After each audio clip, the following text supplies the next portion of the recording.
por Yair, Guadalupe y yo, Leslie. Mm,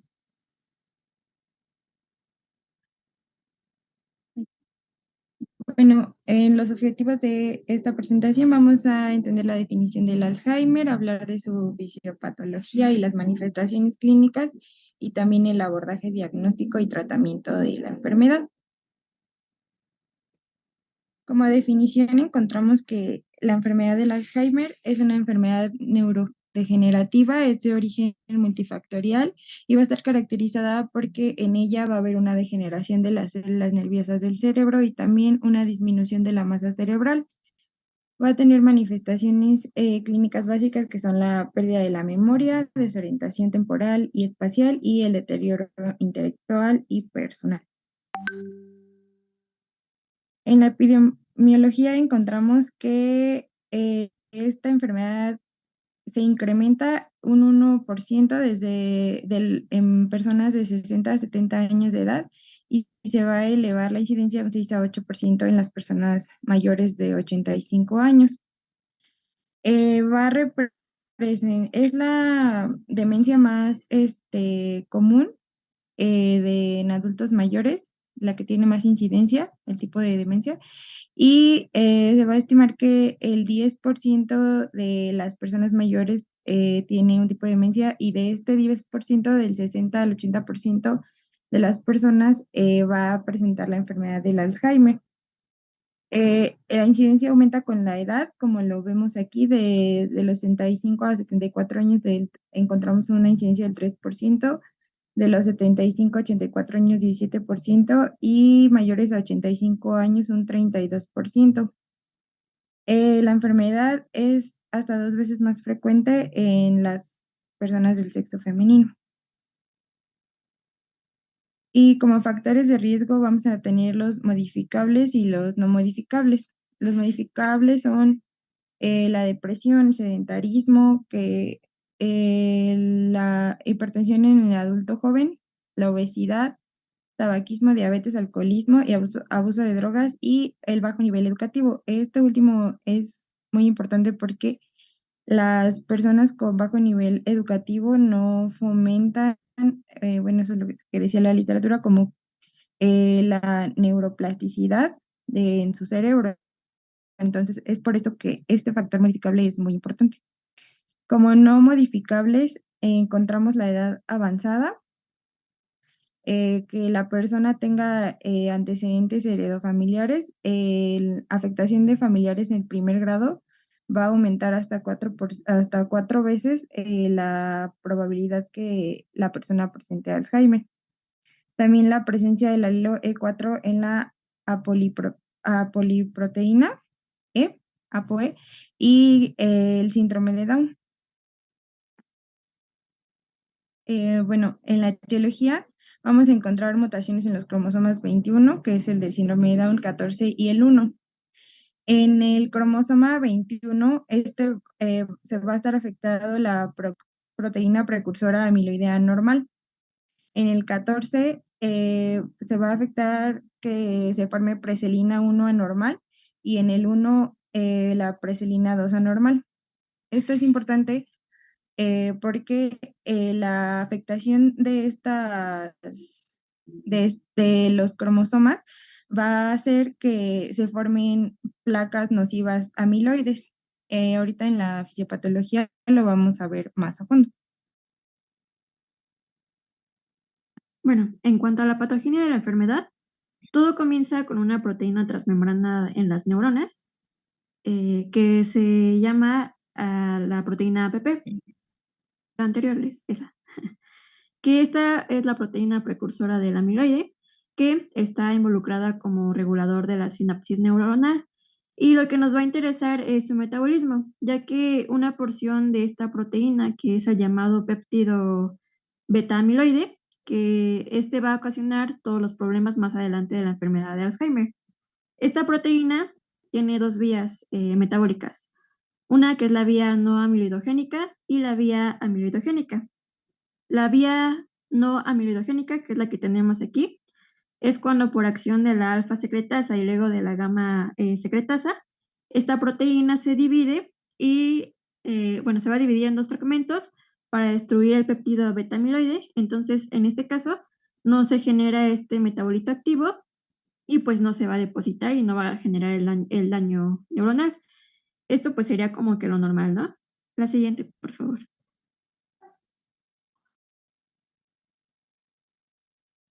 En cambio, tenemos la otra vía, que es la vía amiloidogénica, donde al momento de degradarse esta proteína por acción de la beta secretasa, la cual hace que se separe de manera íntegra el péptido beta amiloide, y esta se puede depositar tanto intracelular como extracelular. En el caso intracelular no pasa nada porque hay un sistema, que es el sistema de la nefilicina, que pues va a ayudar a degradar el péptido de la beta amiloide, que se genera en sí dentro de la célula. El problema es en el péptido que sale de la célula, que no tiene esta vía de la nefilicina, y que será la que va a ocasionar la cascada amiloidogénica y el progresivo daño de la enfermedad de Alzheimer. Siguiente, por favor. Entonces, este beta amiloide libre va a formar oligómeros, principalmente el 40 y el 42, que por dos vías va a ocasionar el daño neuronal.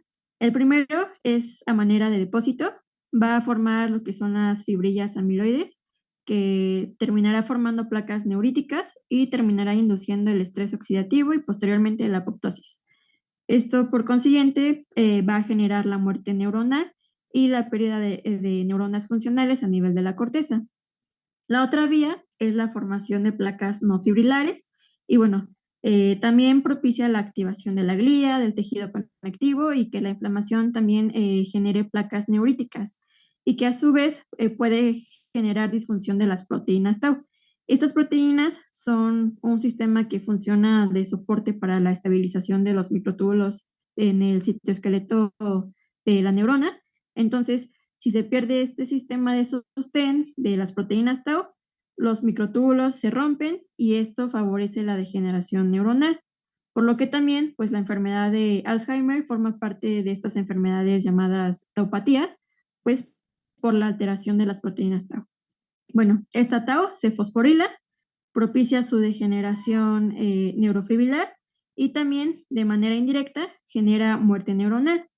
Este progresivo daño de las neuronas va a generar al principio una inestabilidad neuroquímica, manifiesta a nivel de la corteza cerebral y también en el núcleo basal de Meiner, que es un núcleo colinérgico muy importante que distribuye este neurotransmisor a nivel de la corteza. Esto entonces provoca que el daño empiece como un daño neurotransmisor para luego convertirse en un daño estructural. Siguiente, Les, por favor. Bueno, aquí tenemos cómo se vería un cerebro sano versus un cerebro de un paciente con Alzheimer. Y bueno, aquí en el caso del paciente con Alzheimer, la muerte celular progresiva hace que haya pérdida de la sustancia gris. A su vez, ocasiona que el cerebro se atrofie, aumentando así el espacio para el líquido cefalorraquídeo, que pues ya veremos en etapas más avanzadas de dicha enfermedad. Siguiente, Les, por favor. Y bueno, también es importante destacar que antes de que aparezcan los síntomas, va a haber una serie de fenómenos neuroquímicos y estructurales que pueden demostrarse antes de que aparezca la expresión clínica. Es decir, el daño va a ocurrir durante años hasta que lo podamos identificar en el paciente ya clínicamente. Lo primero que va a acontecer es el descenso de la beta amiloide 42 en el líquido cefalorraquídeo.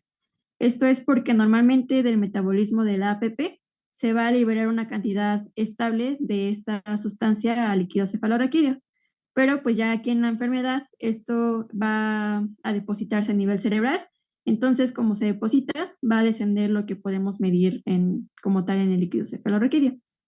Después, podemos evidenciar la captación anormal de amiloide en pruebas de imagen. Le das a la siguiente, por favor.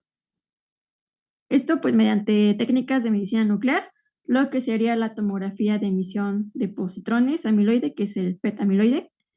Aquí vamos a evidenciar la captación, o sea, vamos a ver la captación de colores. Significa que es donde más encontramos este amiloide. Entonces, normalmente esta sería una placa normal, la imagen de la izquierda. Después sería un estado preclínico antes de que aparezcan los síntomas. Y ya tenemos la captación, como ya les mencioné antes, y conforme va avanzando la enfermedad, se van apareciendo los síntomas y ya tenemos una captación mucho más marcada, como lo podemos ver en la última imagen. ¿Le regresas una antes? Bueno, ya. Después tenemos el aumento del tau en el líquido cefalorraquídeo. Esto es porque se libera una mayor cantidad de tau a este líquido y pues podemos evidenciarlo años antes de que aparezcan los síntomas.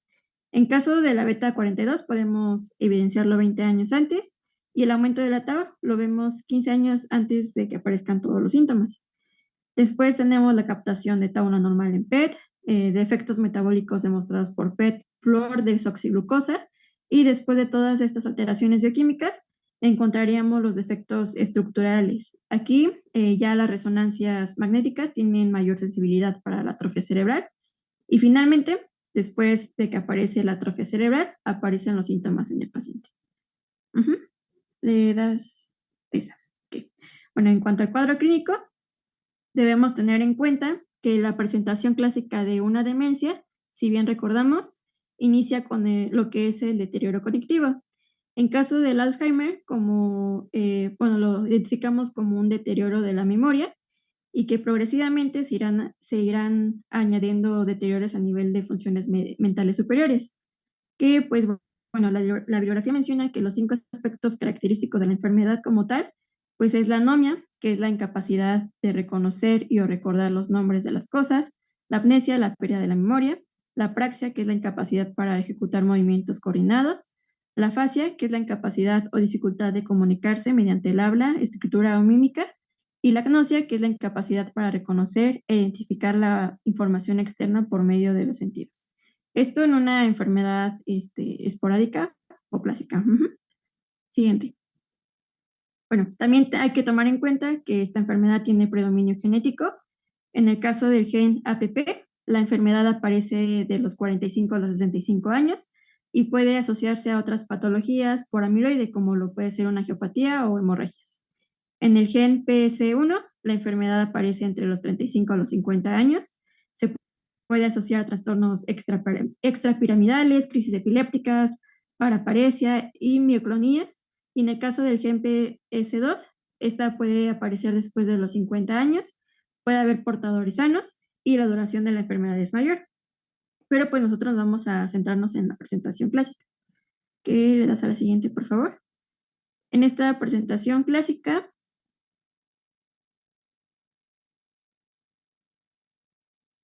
bueno, aquí en esta presentación clásica vamos a tener los síntomas cognitivos, la alteración funcional y los síntomas neuropsiquiátricos y conductuales. Esto vamos a dividirlo en 3 fases: una fase leve o temprana, una fase moderada o intermedia y la fase severa o final. Siguiente, por favor. Bueno, vamos a tener que en sí la enfermedad comienza con un episodio amnésico episódico que posteriormente va a llevar a estadios de confusión y después va a llevarnos a un síndrome afaso apráxico agnóstico, que ahorita vamos a ver cómo se va a desarrollar. Entonces, en una etapa inicial, vamos a comenzar con un deterioro progresivo e insidioso de la memoria. Este va a ser un tipo de amnesia anterógrada que va a evolucionar a retrógrada. Cuando es anterógrada, pues inicia con episodios de memoria que acaban de pasar. Por ejemplo, el paciente tiene en las manos sus llaves, las deja en un lugar y después se le olvida dónde las dejó. También vamos a tener una fase anómica, es decir, aquí el paciente se le va a comenzar a olvidar los nombres de los objetos, puede saber para qué sirven y cómo se usan, más no su nombre. También vamos a tener el paciente comienza con un aislamiento social y pues las actividades básicas van a estar conservadas.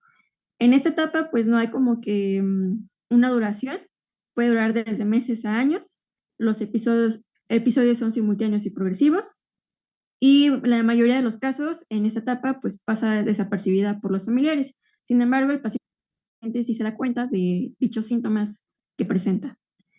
La siguiente, por favor. En la fase moderada o intermedia, la memoria ya va a ser semántica y procesal.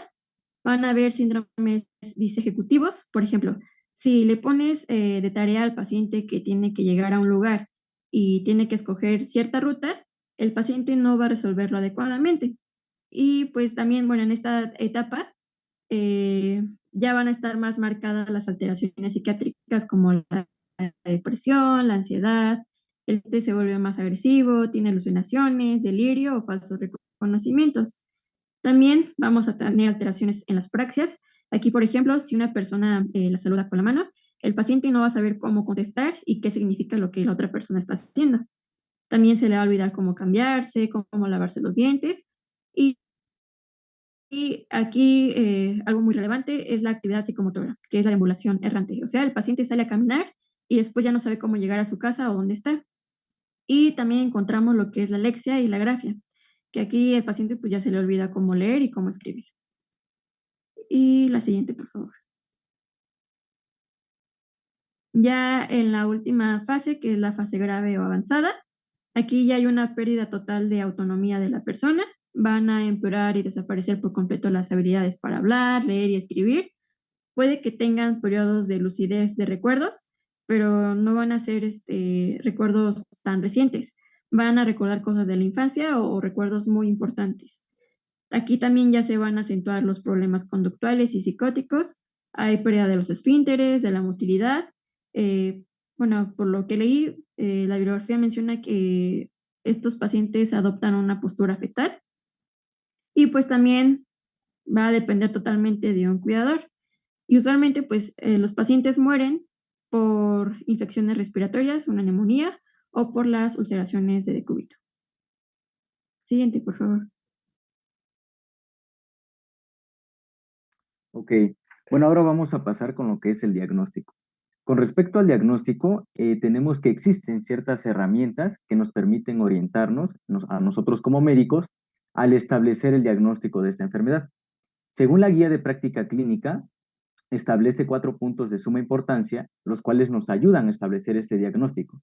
Dentro de estos puntos, principalmente encontramos a la historia clínica, en la cual nosotros nos debemos enfocar principalmente en saber si el paciente presenta antecedentes neuropsiquiátricos o antecedentes en lo que es su cambio, en cambios en la cognición o cambios dentro de lo que es la conducta, ¿sí?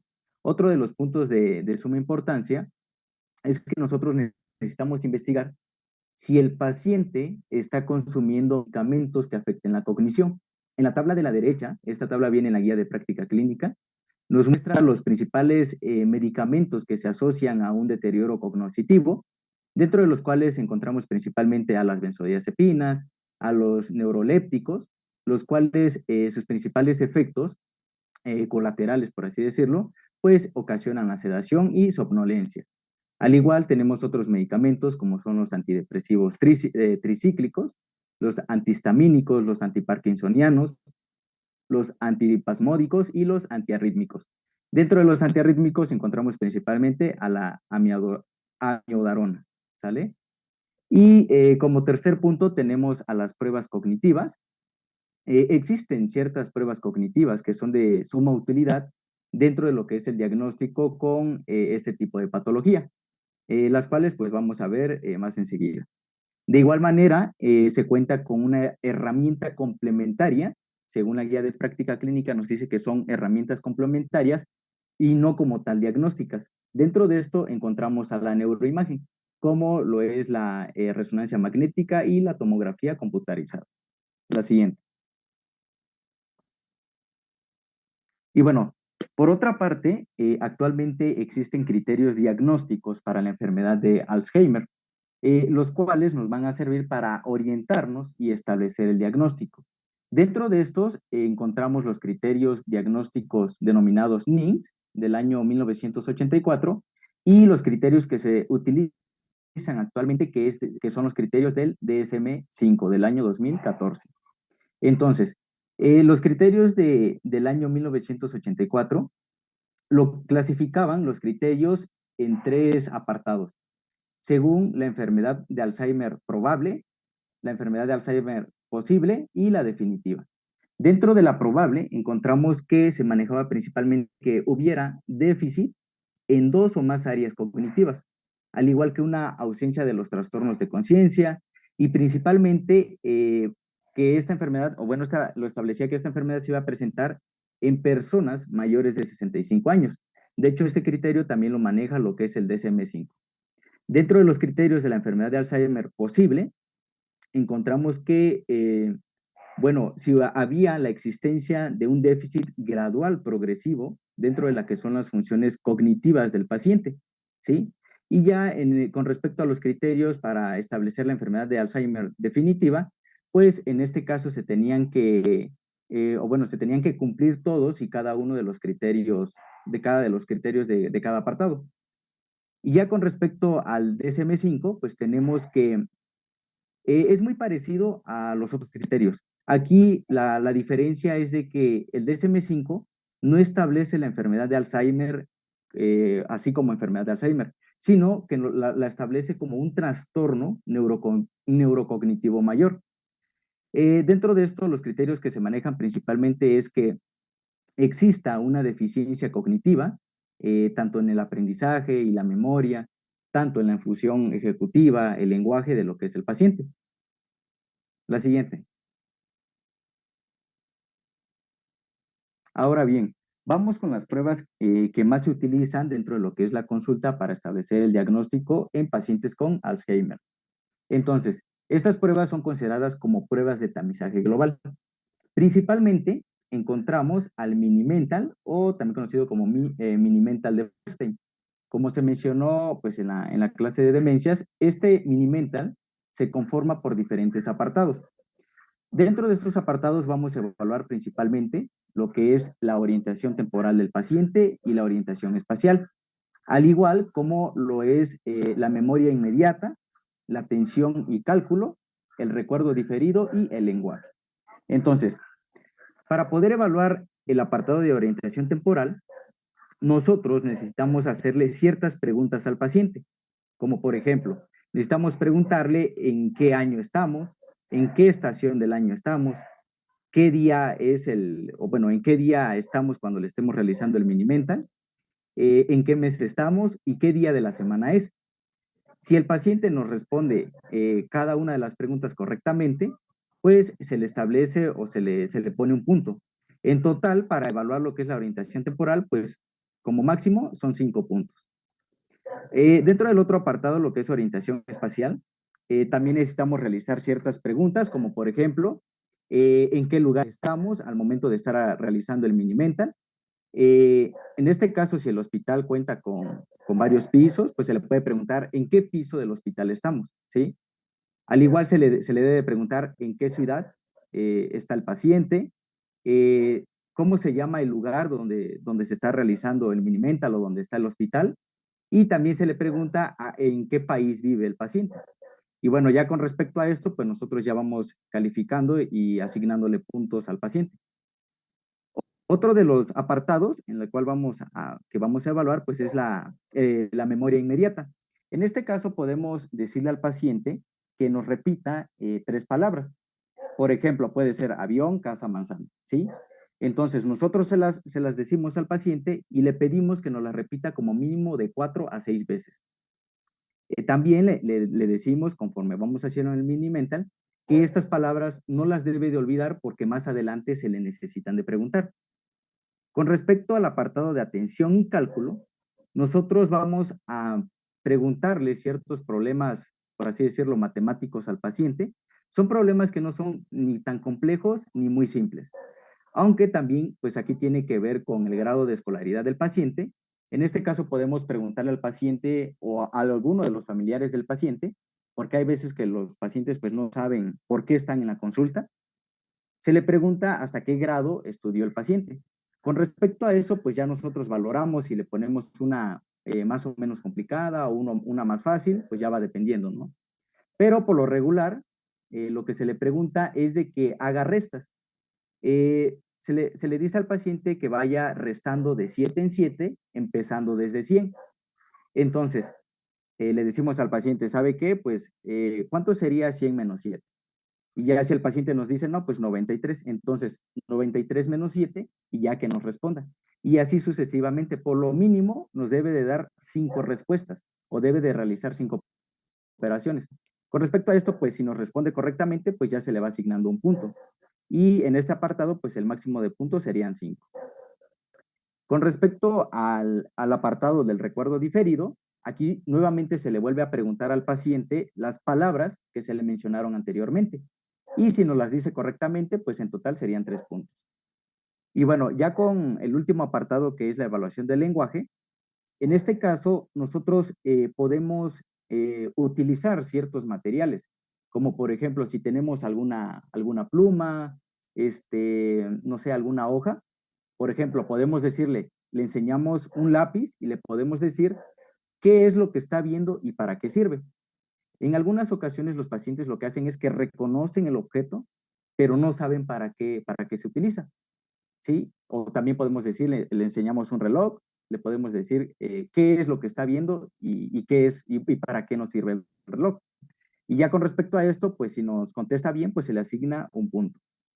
Al igual, podemos evaluar lo que es la repetición del lenguaje. En este caso, el Minimental maneja una frase que el paciente debe de repetir. Esta frase es ni sí, ni no, ni pero. Si la dice correctamente, pues ahí hasta otro punto. Y también se evalúa las órdenes. En este caso, o bueno, en el ejemplo que se pone aquí en el Minimental, nos refiere que dice que necesitamos nosotros darle una orden al paciente y ver si el paciente obedece esta orden. Como por ejemplo, le podemos decir, ¿sabe qué, señor o señora? Yo le voy a dar una hoja y usted la va a tomar con la mano derecha. Una vez que tome la hoja, usted le hace un doblez a la mitad y me la entrega con la mano izquierda, ¿sí? Esa es la orden que nosotros le estamos dando. Pero cuando hay problemas cognitivos, pues el paciente no entiende esto y la recibe con la mano izquierda. Una vez que ya tiene la hoja en las manos, pues ya no sabe qué hacer. O si sí sabe qué hacer,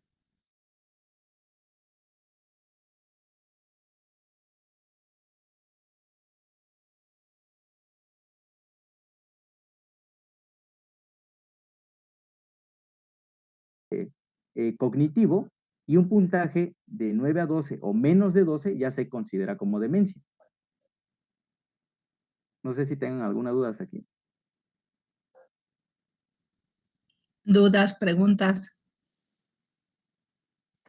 ¿No? Ok, No, gracias. No, todo bien, doctora. Adelante. Gracias. ok. Y bueno, otro de las pruebas que se pueden realizar dentro de lo que es la consulta es el test de Montreal, o también conocido como test de Moca. Este también es muy parecido al Mini-Mental de Folstein. En este también se evalúan ciertos apartados, como es este, la memoria, la atención, la identificación de imágenes, etcétera. En este caso se le puede pedir al paciente que dibuje figuras, como por ejemplo que copie un cubo, que dibuje un reloj en el cual se le establece que también señale una cierta hora. Y pues ya con respecto a esto, si el paciente lo hace correctamente, pues se le asigna un cierto puntaje. Al igual, se le ponen ciertas imágenes, por ejemplo aquí imágenes de animales, se le pide al paciente que identifique qué animal está viendo. Evalúa también lo que es la memoria por medio de palabras, o sea que recuerde y que repita palabras. Se evalúa también lo que es la atención, en el cual se le dice al paciente que repita ya sea una serie de números o una frase. Dentro de lo que es el lenguaje, pues en este caso se le pide al paciente que nos diga el mayor número de palabras que, por ejemplo, que empiecen con la letra B o con la letra P, dentro de un lapso de 1 minuto. Se va a considerar como normal cuando el paciente nos diga por arriba de 11 palabras dentro de lo que es el minuto. Y ya con respecto a la abstracción, en este caso se le ponen al paciente como ejemplos de similitudes, o bueno, es una similitud. Se le puede decir al paciente, no sé, a ver, ¿sabe qué, señor o señora? ¿En qué se parece un taxi con una motocicleta? Es un ejemplo, ¿eh? Y pues ya aquí la respuesta correcta sería que pues los dos sirven o los dos son medios de transporte, ¿sí? Entonces, si el paciente nos contesta eso, pues es un punto a su favor. O también se le puede preguntar en qué se parece una manzana con una naranja. En este caso, el paciente puede contestar, no sé, pues que los dos son redondos o algo así, pero aquí la respuesta correcta sería que ambos, pues son frutas, ¿sí? Y pues así se pondrían algunos ejemplos para evaluar lo que es la abstracción del paciente. Al igual se evalúa lo que es el recuerdo diferido y la orientación, preguntándole en qué día estamos, el mes, el año y cómo se llama el lugar donde nos encontramos. Al igual, cuenta con un puntaje máximo de 30. Se considera normal cuando se obtiene un puntaje mayor o igual a 26. La siguiente. Y bueno, como les comentaba, existen algunas pruebas complementarias, no como tal diagnósticas. Dentro de estas encontramos principalmente a lo que es la neuroimagen. Eh, las más comunes son la resonancia magnética y la tomografía computarizada. También es importante saber que la vía final, como se mencionó en la fisiopatología, de lo que es la enfermedad de Alzheimer, pues es la pérdida neuronal, con una disminución principalmente de lo que es el volumen de las regiones corticales, lo cual esto puede ser cuantificable mediante la resonancia magnética.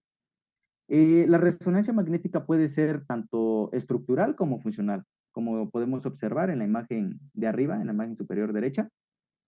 Y bueno, ahora bien, en la resonancia magnética de tipo funcional, nosotros podemos valorar si existe daño a nivel vascular, lo cual nos permite valorar tanto la extensión y el sitio de compromiso.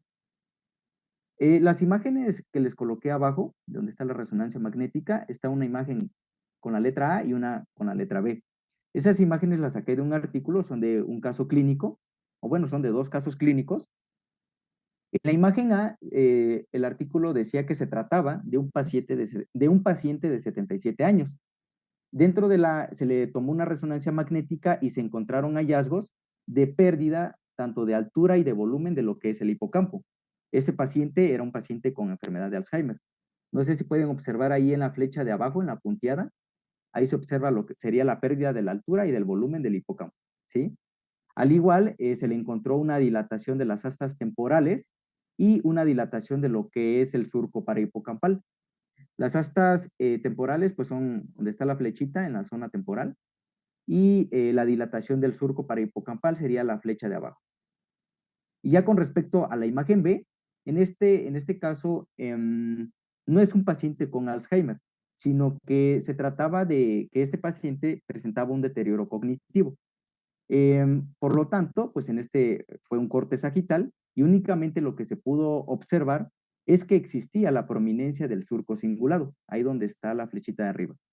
Esto debido pues a que había atrofia del mismo, pero como tal pues no había un diagnóstico de la enfermedad de Alzheimer.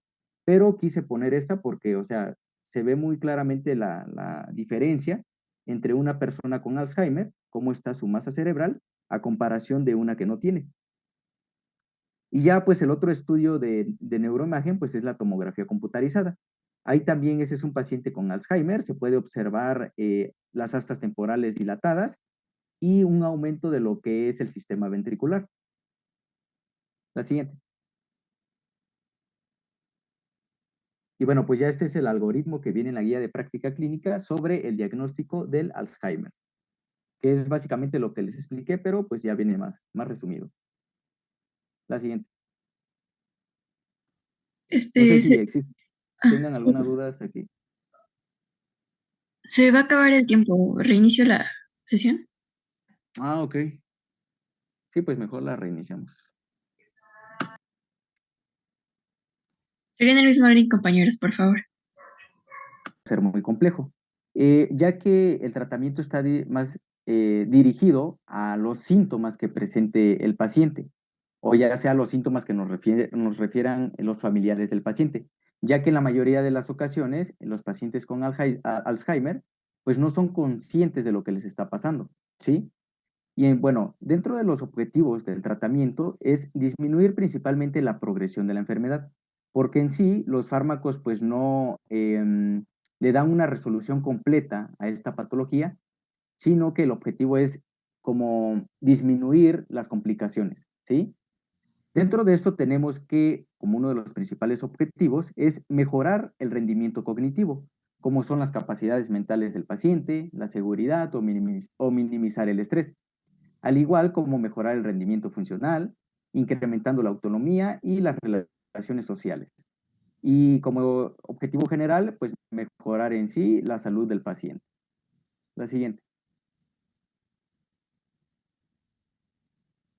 Y bueno, dentro del primer grupo de fármacos que tenemos disponibles, son un grupo de fármacos denominados inhibidores de la acetilcolinesterasa. Estos, según la guía de práctica clínica, se pueden utilizar en cualquier etapa de la enfermedad, pero principalmente o son más utilizados en una etapa leve y moderada. Dentro de estos medicamentos vamos a encontrar tres. Encontramos a lo que es el donepezilo, a la ribastigmina y a la galantamina. La dosis del donepezilo es que se administra 5 miligramos por día durante 4 semanas. Después de esas 4 semanas, se debe de continuar con 10 miligramos por día. Con respecto a la dosis de la ribastigmina, que también se conoce como butirilcolinesterasa, se maneja una dosis de 4.6 a 9.5 miligramos por día vía transdérmica durante 4 semanas. Y con respecto a la galantamina, pues esta se maneja una dosis de 16 a 24 miligramos, en el cual se inicia la terapia, o bueno, el tratamiento con 8 miligramos, y después de 4 semanas se aumentan 8 miligramos, sin rebasar los 24 miligramos por día. La siguiente.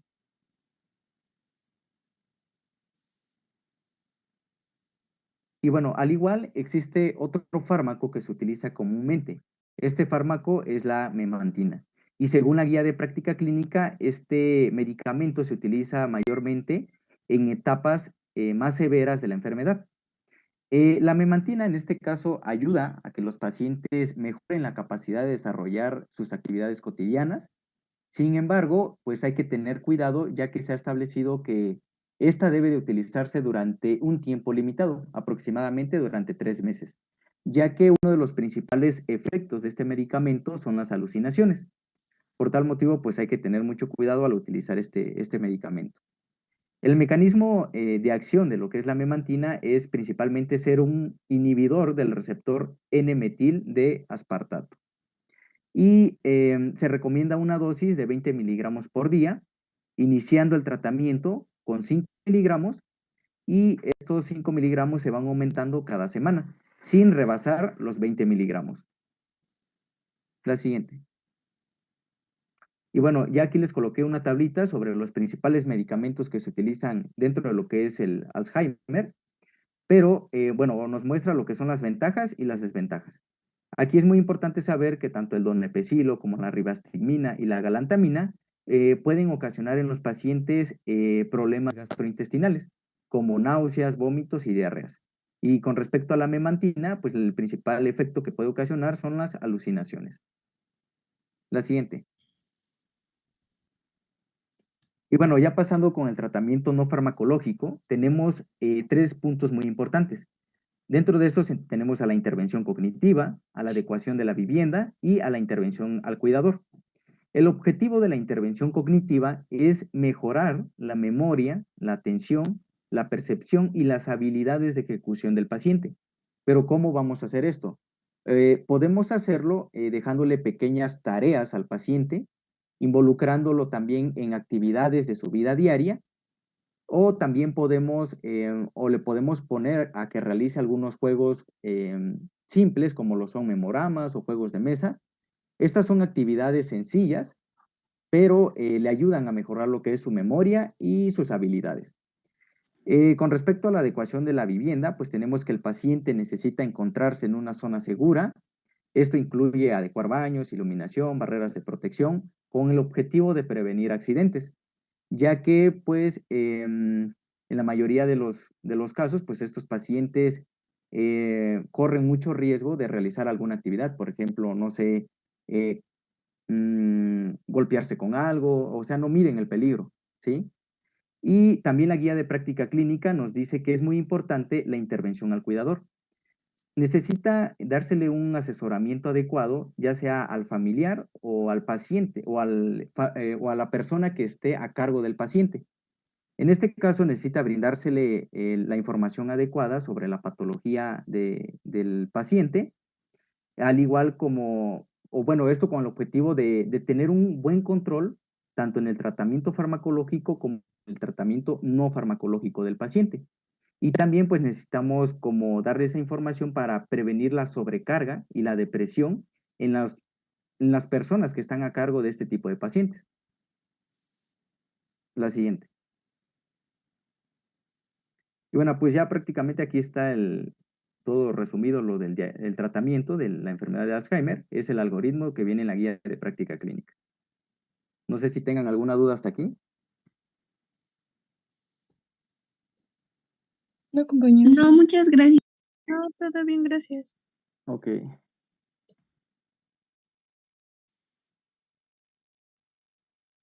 Bueno, ya por último, el pronóstico de esta enfermedad, como ya vimos, es una enfermedad progresiva y neurodegenerativa. Entonces, al momento del diagnóstico, bueno, ya hay un deterioro de la masa cerebral, entonces, importante. Entonces, una persona con Alzheimer vive de 4 a 8 años después del diagnóstico de la enfermedad y puede vivir hasta 20 años dependiendo de otros factores como un diagnóstico temprano o también los factores de riesgo no modificables que se haya detectado que se podían trabajar antes de la aparición de la enfermedad. Em, y pues como ya vimos, los signos de la enfermedad pues ya van a aparecer cuando el Alzheimer ya está avanzado porque los cambios en el cerebro empiezan hasta 15 años antes. Y eso sería todo de nuestra parte. Ok. ¿Dudas, preguntas?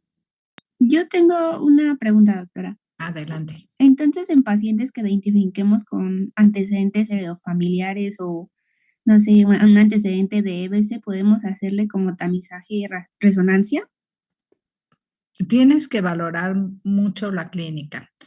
Identificar Alzheimer suena muy fácil, así como está en la guía de práctica clínica, pero lamentablemente, si ya vieron demencia, en el adulto mayor hay muchísimos tipos de demencia.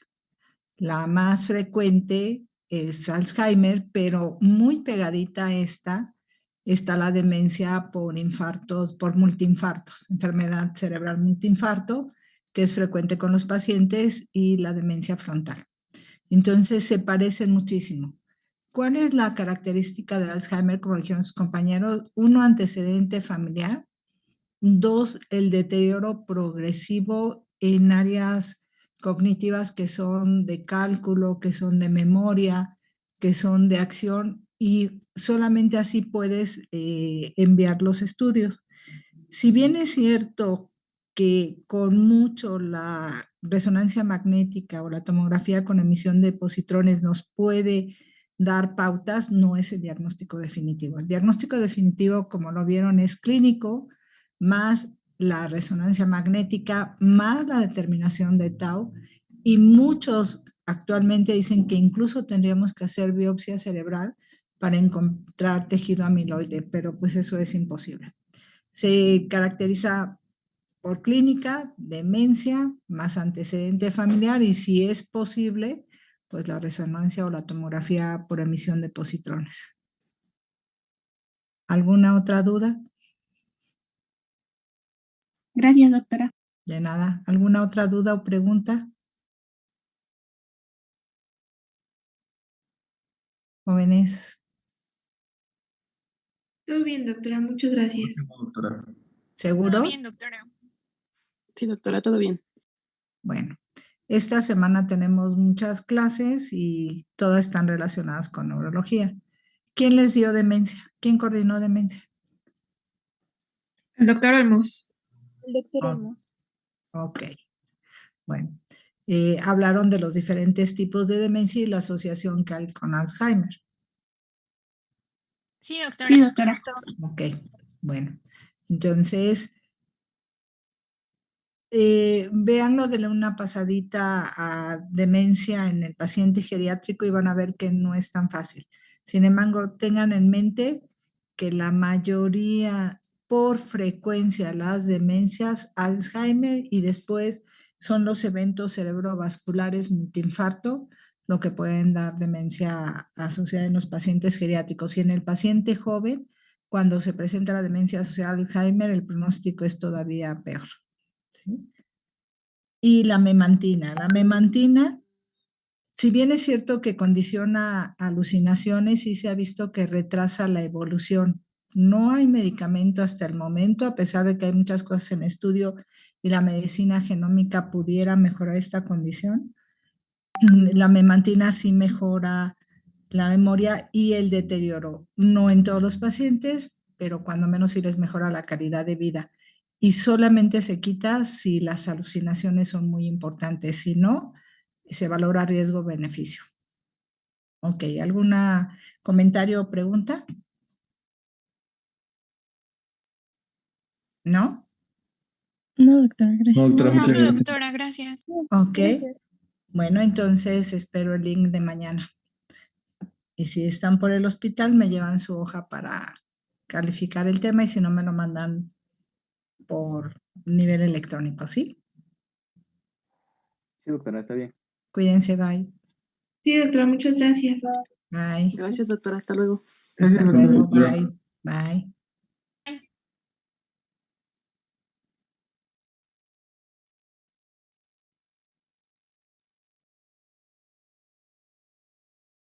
¿No habrá asistencia?